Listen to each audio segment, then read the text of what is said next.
രാഷ്ട്രപതി ദ്രൗപദി മുർമു സഞ്ചരിച്ച ഹെലികോപ്റ്ററിന്റെ ടയറുകൾ കോൺക്രീറ്റിൽ താഴ്ന്നു. പത്തനംതിട്ടയിലെ കോന്നി പ്രമാടം ഇൻഡോർ സ്റ്റേഡിയത്തിൽ ഒരുക്കിയ ഹെലിപാഡിലാണ് സംഭവം. ഹെലികോപ്റ്ററിന്റെ ടയറുകൾ കോൺക്രീറ്റിൽ താഴ്ന്നു പോവുകയായിരുന്നു. തുടർന്ന് പോലീസും ഫയർഫോഴ്സും ചേർന്ന് ഹെലികോപ്റ്റർ തള്ളി നീക്കി.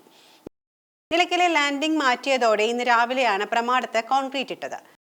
കോൺക്രീറ്റ് ഉറയ്ക്കുന്നതിന് മുൻപേ തന്നെ ഹെലികോപ്റ്റർ വന്നിറങ്ങിയതാണ് തറ താഴാൻ കാരണമായത്.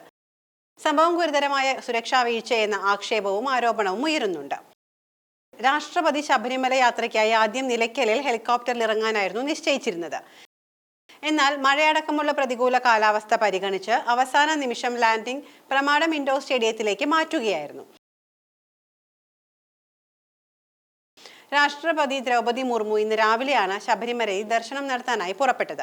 രാജ്ഭവനിൽ നിന്ന് രാവിലെ 7:30 തിരുവനന്തപുരം വിമാനത്താവളത്തിലേക്ക് പുറപ്പെട്ട ശേഷം ഹെലികോപ്റ്ററിൽ പത്തനംതിട്ടയിലേക്ക് എത്തി. നിശ്ചയിച്ചതിലും നേരത്തെയായിരുന്നു രാഷ്ട്രപതിയുടെ യാത്ര.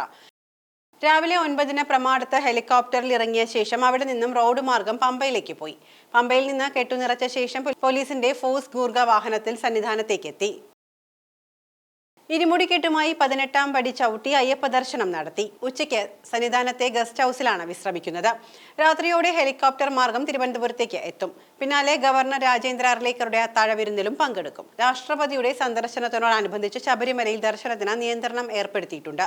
പ്രതികൂല കാലാവസ്ഥ പരിഗണിച്ച് അവസാന നിമിഷം ലാൻഡിംഗ് സ്ഥലം പ്രമാടം ഇൻഡോർ സ്റ്റേഡിയത്തിലേക്ക് മാറ്റിയതോടുകൂടിയാണ് ഇന്ന് രാവിലെ പ്രമാടത്ത് കോൺക്രീറ്റ് ചെയ്ത ഹെലിപാഡ് ഒരുക്കിയത്. ഈ കോൺക്രീറ്റ് ഉറക്കുന്നതിന് മുൻപേ ഹെലികോപ്റ്റർ ഇറങ്ങിയതാണ് തറ താഴാൻ കാരണമായി പറയുന്നത്. രാഷ്ട്രപതി ഇരുമുടിക്കെട്ടുമായി 18ാം പടി ചവിട്ടി അയ്യപ്പ ദർശനം നടത്തി. സന്നിധാനത്തെത്തിയ രാഷ്ട്രപതിയെ കൊടിമര ചുവട്ടിൽ വെച്ച് തന്ത്രി കണ്ഠരർ മഹേഷ് മോഹനർ പൂർണ്ണകുംഭം നൽകി സ്വീകരിച്ചു. ഉച്ചയ്ക്ക് 12:20 ദർശനത്തിന് ശേഷം സന്നിധാനത്തെ ഗസ്റ്റ് ഹൗസിലാണ് വിശ്രമം ഒരുക്കിയിരിക്കുന്നത്. രാഷ്ട്രപതി ദർശനം കഴിഞ്ഞ് മടങ്ങുന്നതുവരെ മറ്റു തീർത്ഥാടകർക്ക് നിലയ്ക്കലിനപ്പുറം പ്രവേശനം ഉണ്ടായിരിക്കില്ല. ഒക്ടോബർ 24 രാഷ്ട്രപതി തിരിച്ച് ഡൽഹിയിലേക്ക് മടങ്ങുക. രാഷ്ട്രപതിക്ക് ദേവസ്വം ബോർഡിന്റെ ഉപഹാരമായി തടിയിൽ കൊത്തിയെടുത്ത അയ്യപ്പ രൂപവും നൽകും.